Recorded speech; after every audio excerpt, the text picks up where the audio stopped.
Hi.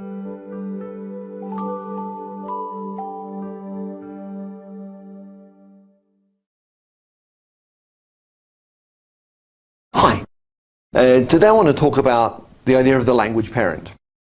Recently I got a letter from Professor Stephen Krashen, and he sent me through an article.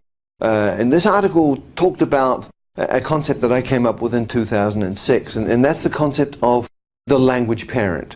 I've talked about the language parent in the third year quite a lot, in some detail, in terms of how do you use it and what its characteristics are. So what is a language parent? In order to really understand this idea, you need to think back to what it was like when you were a child communicating with your parents.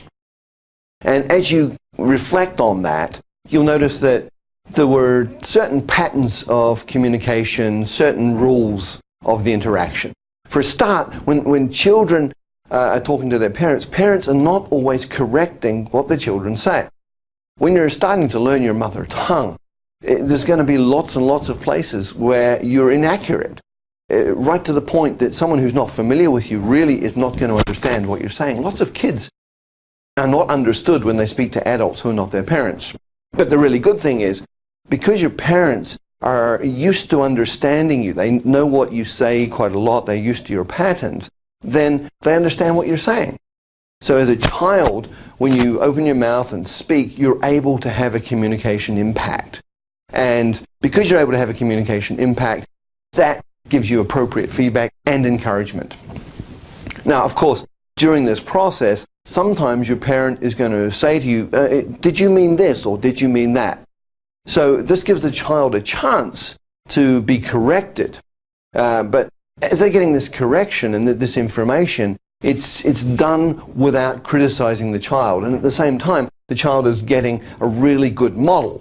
And because the child's getting a good model of what to say, then naturally, unconsciously, the child picks up the unconscious rules of the language. In Chinese, that's yugan. Also, what's really important is parents often talk about the same stories to children, or the same things over and over again. So children get a chance to hear the same content many, many, many times. And so through this multiple repetition, they're hearing the English or the mother tongue more and more.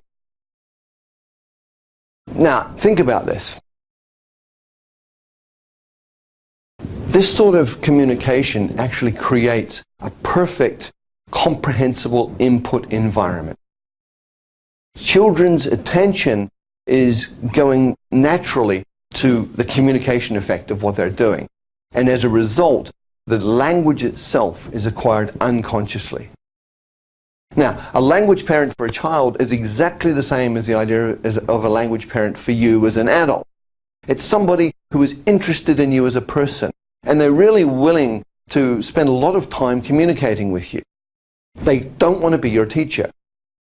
Remember this, teachers think that they know more than you do, and their intention is to correct what you're saying. A language parent doesn't want to correct you. They just want to communicate with you a lot. They want to, over and over again, talk about the same things with you. And they also are very willing to understand what you're saying when you're saying it, even if you're saying something that most other people would not understand. And this is very, very important. Professor Krashen told me that in 1961, when he was in Vienna, his landlady was his language parent. His landlady was a very, very nice lady who loved to talk, spent lots and lots of time talking to Professor Krashen. And she was always telling him the same stories. These stories never changed. They were always the same stories. So Stephen Krashen got to hear these stories over and over again, and as a result of that, step by step, he was able to learn his German. When I was learning Chinese, I also had a language parent. This was an artist, a painter in Beijing, and I went to his place almost every day, and he'd be there chattering away about the subjects and topics that were of interest to him. And because of this, I very, very quickly was able to get a really good handle on the core of Chinese. And because of that, once I had that core, then I was able to interact with more and more people.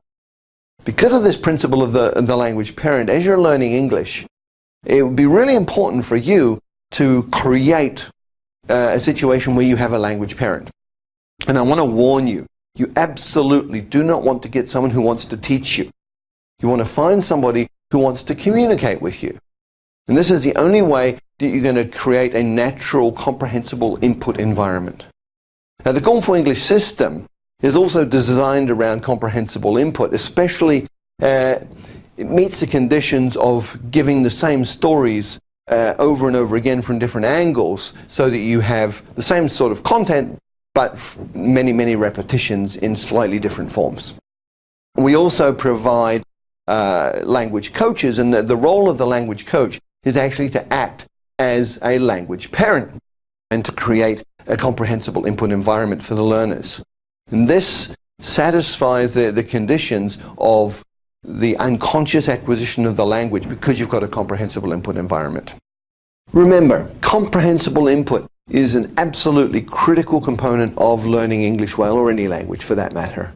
And a language parent can help you create a really, really good comprehensible input environment.